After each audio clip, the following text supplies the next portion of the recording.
Well, hi everyone.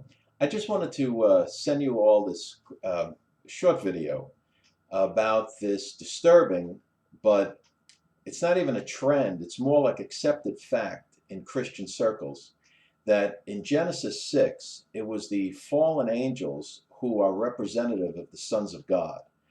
And this is just not the case.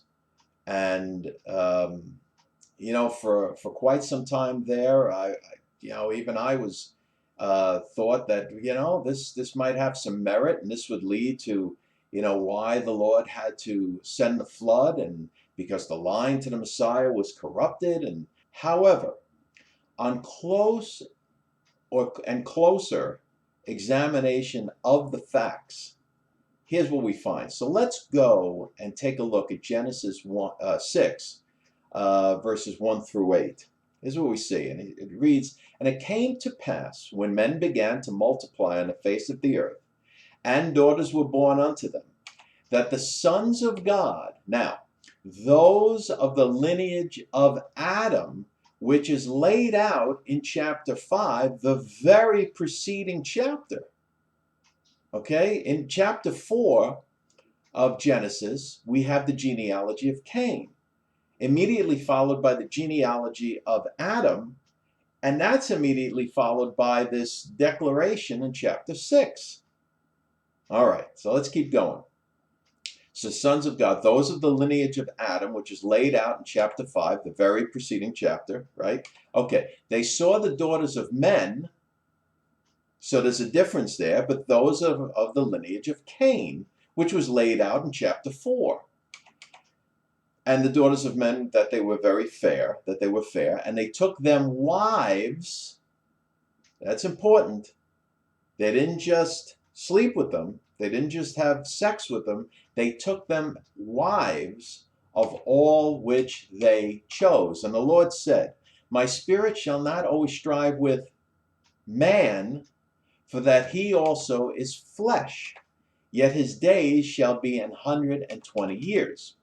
There were giants in the earth in those days, and also after that, when the sons of God, those of the lineage of Adam, again, as we see in chapter 5 of Genesis, came in unto the daughters of men, those of the lineage of Cain, laid out in chapter 4, and they bare children to them. The same became mighty men which were of old, men of renown. Mighty men which were of old, men of renown." It's important that I keep emphasizing man and men, men. "And God saw that the wickedness of man was great in the earth, and that every imagination of the thoughts of his heart was only evil continually. Only evil continually. And it repented the Lord that he had made man on the earth, and it grieved him at his heart. And the Lord said, I will destroy man, whom I have created from the face of the earth, both man and beast, and the creeping thing, and the fowls of the air, for it repented me that I have made them. But Noah, a man, found grace in the eyes of the Lord." Okay, now that's Genesis 6, 1 to 8. So, tell me where does it say anything about angels, fallen or otherwise?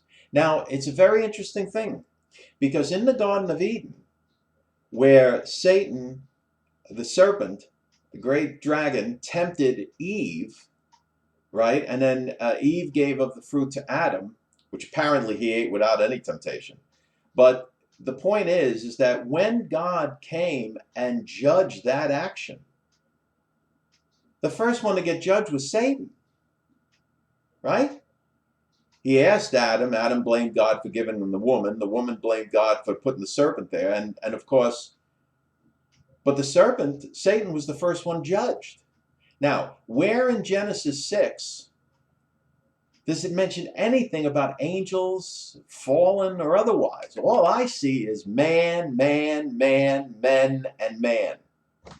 So this fallen angel sleeping with women is just another imagination from the pit of the abyss to make these fallen ones seem way bigger than they are.